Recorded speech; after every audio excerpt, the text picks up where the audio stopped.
Relais naturel entre l'Orient et l'Occident, Djibouti commande les routes maritimes vers les grandes colonies françaises. Djibouti est et restera française. Irréductible devant les tentatives d'intimidation, la France a compris qu'il fallait désormais faire sentir ici le poids de sa force. Toutes les dispositions ont été prises. Dans les postes qui jalonnent la frontière, les troupes coloniales montent la garde.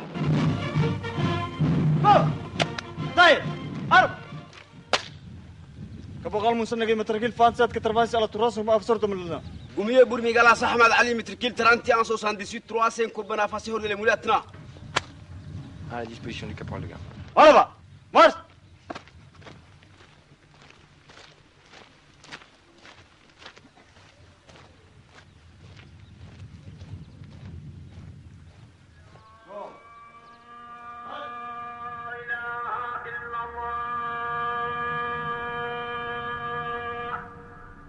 Du poste frontière à la ville, l'aube se lève sur Djibouti.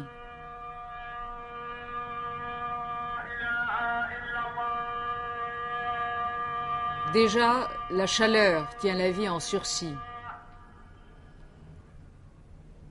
Musulmane par contagion, française par accident, capitale malgré soi, Djibouti est le bout de l'Afrique. Ici, rien ne pousse, rien ne change depuis des millénaires. La vie s'accroche au désert en rond autour des puits. L'arbitraire colonial a tracé sur ces cailloux un territoire grand comme 3 fois la Corse. On y compte environ 220 000 habitants selon les fluctuations nomadiques. Plus de la moitié de la population est drainée vers Djibouti. La ceinture brune qui l'entoure est celle des bidonvilles, la ville blanche est celle du mirage. Plaquée sur le désert, Djibouti est la ville inventée. La présence française imprègne la vie locale dans une cacophonie écrasée de chaleur.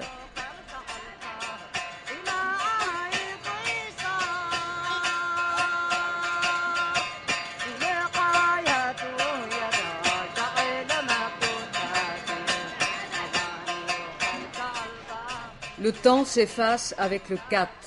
C'est une herbe hallucinogène au goût vaguement amer. Tout le monde, comme on dit ici, broute la salade. Tu manges, il te donne du cerveau. Ici, il y a des imaginations. L'imagination fait même comprendre tous les midis le jeu des 1000 francs. Ces visiteurs, un port de plaisance, un plan d'eau, tous les plaisirs de la mer, mais aussi ceux de la campagne et de la gastronomie, avec notamment son inimitable Queen Amman, le plus savoureux des gâteaux bretons. Je préfère m'adresser, si vous permettez, à M. Bossenec et lui demander la réponse à cette question. Comment s'appelle l'appareil permettant de compter le nombre de pas faits par un piéton et de déterminer ainsi, approximativement, la distance parcourue? Pardon. 92 de 921, me recevez-vous parler? Bon, reçu, moi je suis à l'emplacement de la batterie, je suis sur vous dans 5 minutes. En reçu. L'espèce la plus répandue dans le mélange ethnique local est le militaire français. L'armée française, renforcée devant les incertitudes de l'indépendance, compte 6500 hommes de toutes armes, depuis les marins jusqu'aux légionnaires. C'est la présence militaire française qui justifie Djibouti. Ce sont les marins et leurs familles qui la font vivre. La place Ménélique à l'heure du pastis. Alors, moi, j'ai jamais vu une mendicité comme dans un pays rigoler, comme ça. quoi. Si, j'en ai vu à... T'as pas de grève ici? Non, non, c'est pas Oui, monsieur, s'il vous plaît, cacahuète. De toute façon, il faut avoir une tête solide pour rester ici 2 ans. D'abord, Djibouti à mon homme la vie d'un état artificiel, purement créé par la colonisation. C'est triste.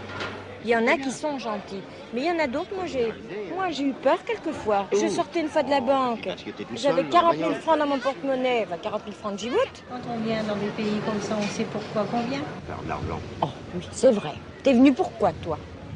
T'es venu pour ça, t'as dit c'est la dernière colonie, c'est là qu'on pourra gagner un petit peu.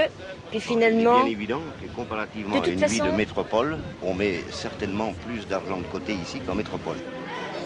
65 000. 65 000? Et l'autre en dessous, là, hein? Les attraits de la paix se calculent en francs Djibouti, qui vaut 3 fois le franc français. 65 000? Le coût de la vie est élevé, mais la solde en Djibouti aussi. Non, mais écoute, attends, on va regarder. On regarde bien. Et puis les distractions sont rares. La pub, le film, le moteur. On parle là, liberté, qualité, indépendance. C'est justement. Après, alors, on libre.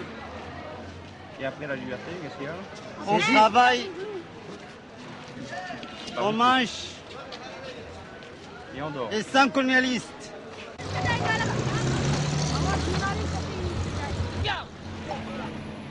Les déchets de la ville blanche n'ont pas le temps de pourrir. Chaque matin au dépôt d'ordures, c'est l'assaut pour un quignon de pain ou un lambeau de chemise kaki.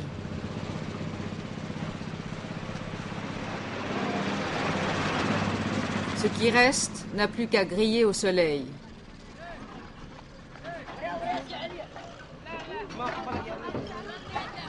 Les soldats de corvée n'amènent jamais leur camion sans un sac de pain. Ici, il y a un mort par jour.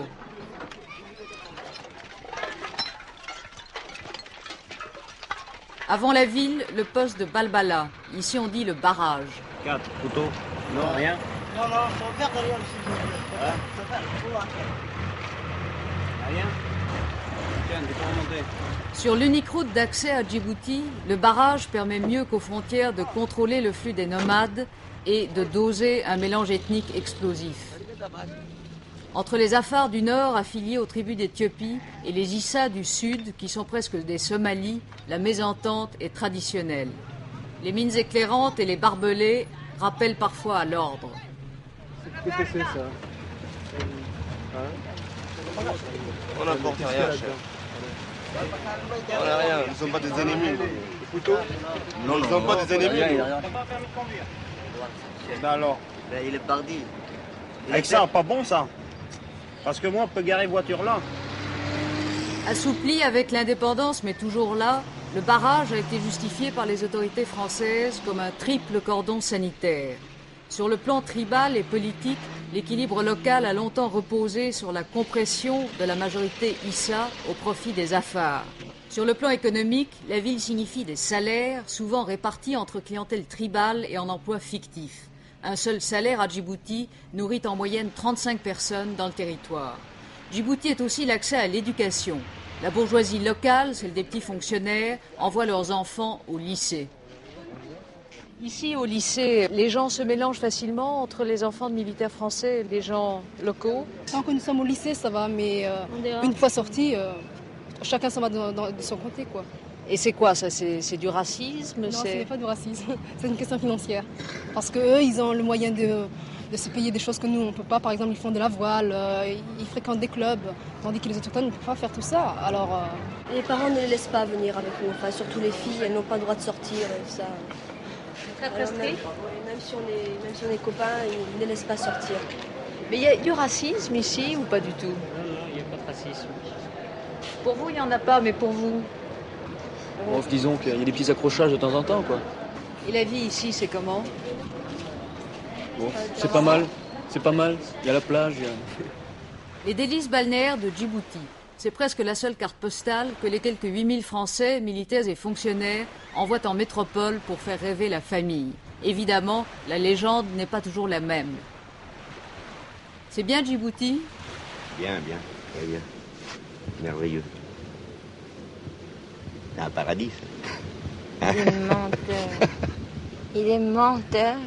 Comment je suis menteur? Bah, c'est pas un paradis, Djibouti? Oh non. Bah si, c'est un paradis. Non. Ne dis pas de mensonges, alors là, tu contre tout le monde. Moi, je dirais la vérité. C'est un pays pourri et j'en ai ras-le-bol. Non, c'est pas mal. Non, quand on a fait le Pacifique, il y a mieux. Vous êtes militaire? Fonctionnaire.